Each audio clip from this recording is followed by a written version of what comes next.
ناظرین، Saint drama آپ نے دیکھا کہ سینٹ کے اندر کیا ہوا اور یوسف رضا گیلانی کیسے جیت گئے اور حفیظ شیخ کیسے ہار گئے، زرداری صاحب کا کیا ٹاسک تھا اور اب آگے کیا ہونے جا رہا ہے، چیئرمین سینٹ ہوگا کون۔ آج کی وی لاگ میں ہم اسی پہ بات کریں گے اور اندر کی کہانی آپ سے شیئر کریں گے کہ آگے چل کے ہونے کیا والا ہے۔ تو ناظرین، جس طرح پہلے ویڈیوز کے اندر ہم نے ہی نشاندہی کی تھی، بلکہ یہ خبر بریک کی تھی کہ پی ڈی ایم پوری لانگ مارچ کی طرف جا رہی تھی، لانگ مارچ اناؤنس ہو چکا تھا، ڈیٹ طے ہو گئی تھی، تیاریاں مکمل تھی، لیکن زرداری صاحب نے کہا کہ سینٹ کے ایشو پہ مجھے ایک موقع دیا جائے، میں سینٹ کو کھیلنا چاہتا ہوں۔ تو پھر نواز شریف صاحب سے ان کا رابطہ ہوا، نواز شریف صاحب نے ان کو الاؤ کیا، بلکہ با اختیار کر دیا کہ آپ اس کو پوری طرح سے کھیلیں، نہ صرف چیئرمین سینٹ اپنا بنائیں، ہم آپ کو سپورٹ کریں گے، بلکہ اگر چیئرمین سینٹ کے بعد آپ گورنمنٹ کو بھی ٹاپل کر سکتے ہیں، تحریک عدم اعتماد گورنمنٹ کے خلاف لا سکتے ہیں تو آپ ضرور لائیں، آپ خود پرائم منسٹر بن جائیں، بلاول صاحب کو بنائیں یا جس کو مرضی بنائیں، ہم یہ 2.5 سال یا 2 سال کا جو پیریڈ ہے اس میں آپ کو سپورٹ کریں گے۔ آپ آگے ہیں اور ہم پیچھے ہیں۔ پھر کیا ہوا؟ پھر زرداری صاحب خوب کھیلے، زرداری صاحب نے خزانے کے بوریوں کے منہ کھولے، بہت سارے بزنس مینوں کو اکٹھا کیا، پیسہ اکٹھا کیا، نتیجہ آپ کے سامنے ہے کہ حفیظ شیخ ہار گئے، گیلانی صاحب جیت گئے۔ اب اس میں متضاد قسم کے دعوے کیے جا رہے ہیں، اس میں پیپلز پارٹی یہ دعویٰ کر رہی ہے، بلکہ گیلانی صاحب اور ان کے صاحبزادے اور ان کے قریبی رفقا ایک بندے کو فون کر کے کہہ رہے ہیں کہ جی وڈے لوگ ساڑھے نال ہی نے، مثلا اسٹیبلشمنٹ ہمارے ساتھ ہی ہے۔ تو ساتھ ہی ساتھ دوسری طرف اس کا جو اصل اینگل ہے، جو اندر کی بات ہے، وہ یہ تھی کہ بنیادی طور پہ ایک جھٹکا دینا ضروری تھا عمران خان صاحب کو 2-3 ایشوز کے اوپر۔ ایک تو چیف منسٹر پنجاب کا ایشو تھا جس پہ عمران خان صاحب اڑے ہوئے تھے اور مسلسل اڑے ہوئے تھے، وہ بات ہی نہیں مان رہے تھے۔ کچھ اور چیزیں تھیں جس پہ وہ بالکل کسی طرح کی فلیکسبلٹی دکھانے کو تیار نہیں تھے۔ اس میں ایک مریم نواز کا ملک سے باہر جانے کا ایشو بھی تھا، اور اس سے پہلے وہ شدید احتجاج کر چکے تھے عمران خان صاحب کہ جی دیکھیں اس سے پہلے بھی نواز شریف صاحب ملک سے باہر گئے، بیماری کا بہانہ ہوا، پورا ایک سکرپٹ لکھا گیا، اس سکرپٹ کے اوپر عمل کس نے کیا؟ میں chief executive of the Pakistan ہوں، لیکن اس کے باوجود ایک سکرپٹ چلا، چینلز کے اوپر ٹکر چلے، بریکنگ نیوز بنی، نواز شریف بیمار ہوئے، مریم صاحبہ اچانک بیمار ہوئیں، وہ والد کے ساتھ والے کمرے میں آ گئیں، اور ایون جو وزیر ہیلتھ ہیں پنجاب کی وہ بھی اسی سکرپٹ کا حصہ رہیں۔ تو عمران خان صاحب نے اس پہ شدید احتجاج کیا کہ وہ صاحب تو بیمار تھے ہی نہیں،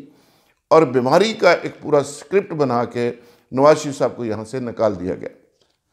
جس کے نتیجے میں ان کا خیال یہ تھا کہ مجھ پہ بھی پریشر ڈالا گیا، دباؤ ڈالا گیا، مجھے کنونس کیا گیا، اور اس کے نتیجے میں جب میں نے اجازت دے دی کہ ٹھیک ہے جی آپ اس کو باہر بھیج دیں، تو مجھے پتہ چلا تو وہ تو بیمار ہے ہی نہیں۔ تو میرا نیریٹو اس سے ڈسٹرب ہوا، جو کرپشن کے خلاف نیریٹو میں لے کے چل رہا تھا، نہ صرف ڈسٹرب ہوا بلکہ بہت زیادہ ڈیمیج ہوا کہ ایک دیلا دیے بغیر ایک شخص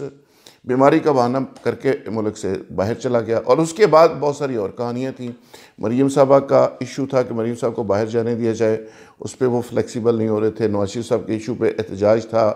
پھر ساتھ ساتھ چیف منسٹر پنجاب کی تبدیلی تھی۔ 3-4 ایشوز ایسے تھے جس پہ میرا خیال ہے کہ ایک جھٹکا تو بنتا تھا، وہ جھٹکا دے دیا گیا۔ حفیظ شیخ صاحب ہار گئے، گیلانی صاحب جیت گئے، تو ایسے پرسیپشن ایک ڈیولپ ہوا کہ گورنمنٹ چلی گئی اور اپوزیشن آ گئی۔ اپوزیشن کا جو مردہ گھوڑا تھا پی ڈی ایم کا، اس کے اندر ایک جان پڑ گئی، جیالے پارلیمنٹ ہاؤس کے باہر پہنچ گئے گیلانی صاحب کی فتح کا جشن منانے کے لیے، اور وہاں پہ فیصل جوید صاحب کو انہوں نے گھیر لیا۔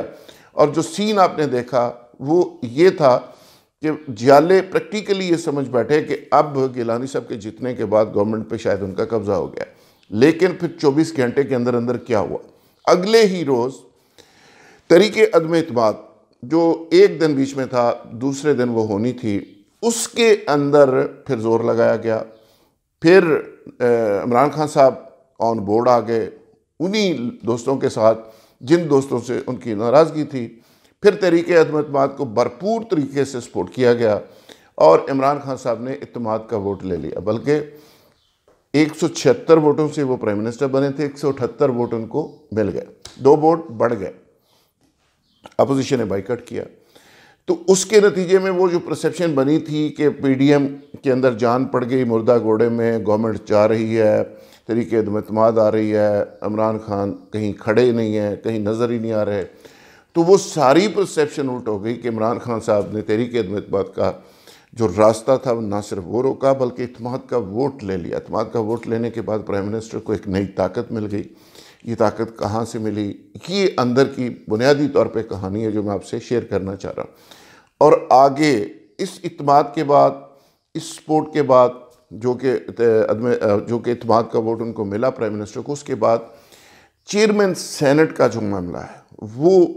اصل ٹارگٹ ہے۔ وہاں سے گورنمنٹ کا آگے جو 2-2.5 سال کا پیریڈ ہے اس کا تعین ہوگا کہ گورنمنٹ چلے گی، پی ٹی آئی کی گورنمنٹ چلے گی، عمران خان صاحب کنٹینیو کریں گے، یا پھر کوئی اور کہانی سامنے آئے گی۔ تو اب اس پہ صبح شام کام ہو رہا ہے جی۔ گیلانی صاحب ہیں اور سنجرانی صاحب جو خود بھی ایک منجے ہوئے پولیٹیشین ہیں، اور انہوں نے ثابت کیا پچھلے 5 سال چیئرمین سینٹ کے طور پہ، اور یہ وہی صاحب ہیں جن کو زرداری صاحب نے قبول کیا تھا اور جن پہ الزام لگا تھا کہ یہ بلوچستان سے ایک ایسے صاحب ہیں جن کا اسٹیبلشمنٹ سے درینہ تعلق ہے اور اسٹیبلشمنٹ کے یہ کینڈیڈیٹ ہیں، اور اس کے بعد زرداری صاحب نے ان کو ایکسیپٹ کر لیا اور اس کے بعد وہ جیت گئے۔ اب ایک بار پھر وہی سنجرانی صاحب چیئرمین سینٹ آئے ہیں، دوسری طرف گیلانی صاحب ہیں، وزیر اعظم اعتماد کا ووٹ لے چکے ہیں۔ جو لوگ وزیر اعظم سے ناراض تھے یا کچھ باتیں منوانا چاہ رہے تھے وہ سب کے سب مان چکے ہیں۔ اس کے بعد میرا خیال آپ اس نتیجے پہ پہنچ گئے ہوں گے کہ کیا ہونے والا ہے، یعنی گیلانی صاحب کو دکھا کر جو عمران خان صاحب سے چیزیں منوانی تھی وہ منوا کر اب عمران خان کو گو ہیڈ دے دیا گیا ہے کہ چلو چیئرمین سینٹ کو بھی دیکھ لیتے ہیں۔ اب چیئرمین سینٹ کے لیے ساتھ یعنی ایک طرف 149 149 اور دوسری طرف ہے 153، یعنی 5 ووٹوں کا واضح فرق ہے۔ اب دیکھنا یہ ہے کہ یہ جو 5 ووٹ ہیں اس کے ڈیفرنس کو کس طرح ختم کیا جا سکتا ہے۔ اس پہ ایک تو طریقہ کار یہ طے کیا جا رہا ہے، جو اندر کی بات آپ سے شیئر کرنا چاہ رہا ہوں، کہ گیلانی صاحب کے خلاف پٹیشن آ گئی، گیلانی صاحب کے خلاف کیس کی سماعت شروع ہو گئی۔ پی ٹی آئی کے 2 ایم این اے وعدہ معاف گواہ بننے کو تیار ہو گئے، وہ عمران خان صاحب سے ملے، انہوں نے کہا جی ہمیں تو خریدنے کی کوشش کی گئی۔ ایک اور صاحب آ گئے، انہوں نے کہا جی مجھے 10 کروڑ آفر کیا گیا۔ اب یہ ناقابل تردید ثبوتوں کے بعد میرا خیال ہے کہ الیکشن کمیشن جتنا بھی گیا گزرا ہو اسے ایکشن لینا ہی پڑے گا، اور امکان اس بات کا ہے کہ گیلانی صاحب کا نوٹیفیکیشن رک جائے گا۔ اگر ان کا نوٹیفیکیشن رک جاتا ہے اور سٹے ہو جاتا ہے اور اس کی موجودگی میں الیکشن ہوتے ہیں تو ظاہر ہے اپوزیشن کا جو کینڈیڈیٹ ہے وہ باہر ہو جائے گا میدان سے۔ اچھا، اس کے بعد اسحاق ڈار صاحب ملک سے ویسے ہی باہر ہیں، 2 سیٹیں تو یہ فرق پڑے گا۔ 2-3 لوگ اور ہیں جن کو مینج کرنے کی کوشش کی جا رہی ہے۔ اگر 2-3 لوگ اور مینج ہو جاتے ہیں تو گورنمنٹ کے سسٹم میں وہ لوگ ایڈ ہو جائیں گے، 2 آزاد لوگ بھی موجود ہیں، تو اتنے ہی پی ڈی ایم کی سائڈ سے مائنس ہو جائیں گے۔ تو میرا خیال یہ ہے اور میری انفارمیشن یہ ہے کہ اس پہ گورنمنٹ جیتنے کے لیے پورا زور لگا رہی ہے۔ گورنمنٹ کے پاس یقیناً بہت سارے وسائل بھی ہوتے ہیں، اس کے باوجود یہ الگ بات ہے کہ عمران خان صاحب ان وسائل کا استعمال خرید و فروخت کے اوپر ذرا کم لگانے کے قائل ہے، لیکن پھر بھی فنڈز ہوتے ہیں، پوزیشنیں ہوتی ہیں، عہدے ہوتے ہیں، تو بہت ساری چیزیں جس میں آپ اکاموڈیٹ کر سکتے ہیں۔ تو مجھے لگتا ہے کہ جو چیئرمین سینٹ ہے وہ گورنمنٹ کا ہی جیتے گا، لیکن ایک بات اس میں بڑی امپورٹنٹ ہے، وہ یہ ہے کہ زرداری صاحب کو یہ کریڈٹ جائے گا کہ چیئرمین سینٹ کون ہوگا۔ اگر تو وہ مناسب ڈیل انہوں نے اٹھا لی، اسٹیبلشمنٹ کے ساتھ نیگوسیشن ان کی مسلسل چل رہی ہے، تو پھر گیلانی صاحب کو تھوڑا پیچھے کریں گے اور سنجرانی صاحب کو سپورٹ کر دیں گے، یا اندر کھاتے سپورٹ کریں گے، اوپنلی تو نہیں کریں گے لیکن اندر کھاتے سپورٹ کر کے سنجرانی صاحب کو جتوا دیں گے۔ اگر ڈیل مناسب نہ اٹھائی گئی تو پھر مزید وہ زور لگائیں گے، لیکن زرداری صاحب فلیکسیبل آدمی ہے، آگے 2023 کی بھی گیم ہے پوری، اور یہ الگ بات ہے وہ کہتے ہیں کہ میرے پاس امریکن پرچی موجود ہے جو بائیڈن صاحب کی، امریکی پریزیڈنٹ کی، اور میں ہی آگے گورنمنٹ بناؤں گا، لیکن اس کے باوجود فیکٹس یہ ہیں کہ ان کی مسلسل پاکستانی اسٹیبلشمنٹ کے ساتھ نیگوسیشن چل رہی ہے، وہ بڑی سے بڑی ڈیل کرنے کے موڈ میں ہیں اور چیزیں بالکل فائنل نیگوسیشن کے قریب ہیں۔ اگلی 2023 کے گورنمنٹ کے اندر شیئر اور نیکسٹ ٹائم سندھ گورنمنٹ کا معاملہ اور 2-3 چیزیں اور وہ چیزیں اگر سیٹل ہو جاتی ہیں تو 100% سنجرانی جیت جائے گا، اور یہ سلسلہ اسی طرح ہی کنٹینیو کرے گا، چونکہ نون لیگ کے لیے ابھی سسٹم میں سپیس نہیں بن رہی۔ بہت شکریہ، تھینک یو ویری مچ۔